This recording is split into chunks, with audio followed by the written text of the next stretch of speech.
Assalamualaikum warahmatullahi wabarakatuh. Kami dari kelompok 3 akan mempresentasikan materi tentang sikap yang sesuai dengan hukum. Sebelum mempresentasikan, kami akan memperkenalkan anggota-anggota dari kelompok kami. Yang pertama, Alia Bedata Karesta. Yang kedua, Gina Alia Suki. Yang ketiga, Fitrida Husna Arbila. Yang keempat, Marta Gita Ramayhati.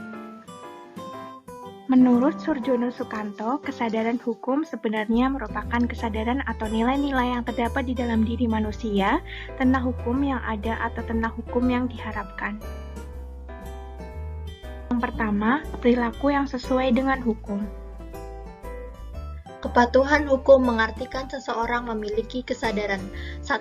Memahami dan menggunakan peraturan perundangan yang berlaku. 2. Mempertahankan tertib hukum yang ada. 3. Menegakkan kepastian hukum.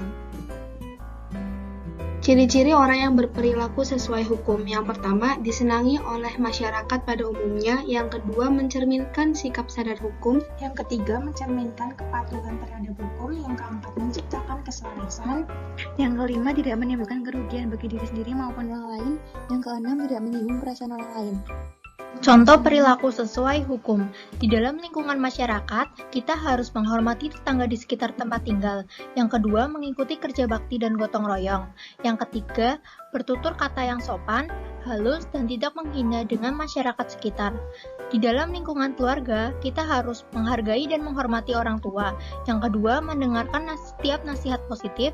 Yang ketiga, membagi tugas kewajiban pekerjaan rumah secara adil. Di dalam bangsa dan negara, kita harus membayar pajak. Yang kedua, mematuhi peraturan lalu lintas. Yang ketiga, menghindari tindakan kriminalitas.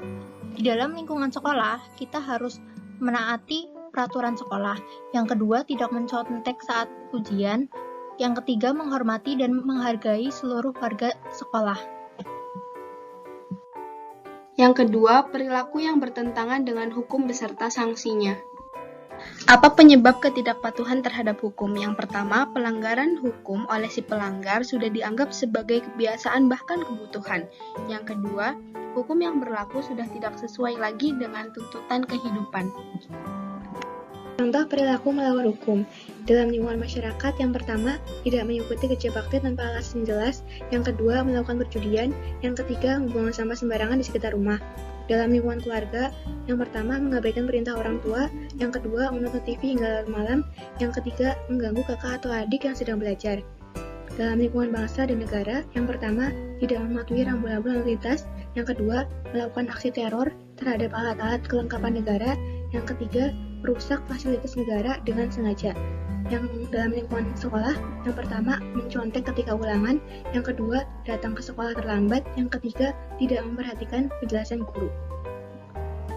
Macam-macam sanksi. Yang pertama, agama. Contohnya, beribadah, tidak berjudi, tidak suka membual. Sanksinya yaitu tidak langsung, karena diperoleh setelah meninggal dunia. Yang kedua, kesusilaan. Contohnya jujur, menghargai orang lain. Sanksinya tidak tegas karena hanya diri sendiri yang merasakan, seperti menyesal, malu, dan lain sebagainya. Yang ketiga, kesopanan. Contohnya menghormati yang lebih tua, tidak berkata kasar, menerima dengan tangan kanan. Sanksinya tidak tegas tetapi diberikan oleh masyarakat dalam bentuk celaan, cemoohan, atau pengucilan dalam pergaulan. Yang terakhir, hukum. Contohnya, tertib, harus sesuai prosedur, dilarang mencuri. Sanksinya adalah tegas dan nyata, serta mengikat dan memaksa bagi setiap orang tanpa kecuali. Sanksi norma hukum.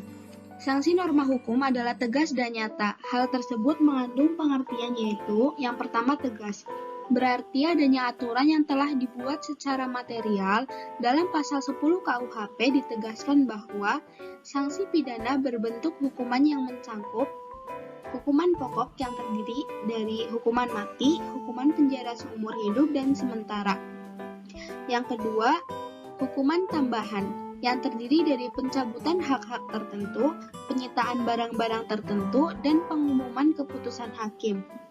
Kemudian, arti dari nyata adalah aturan yang secara material telah ditetapkan kadar hukuman berdasarkan perbuatan yang dilanggarnya.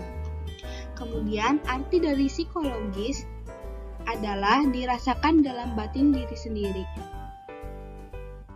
Demikian presentasi dari kelompok 3. Bila ada kesalahan, mohon maaf. Wassalamualaikum warahmatullahi wabarakatuh.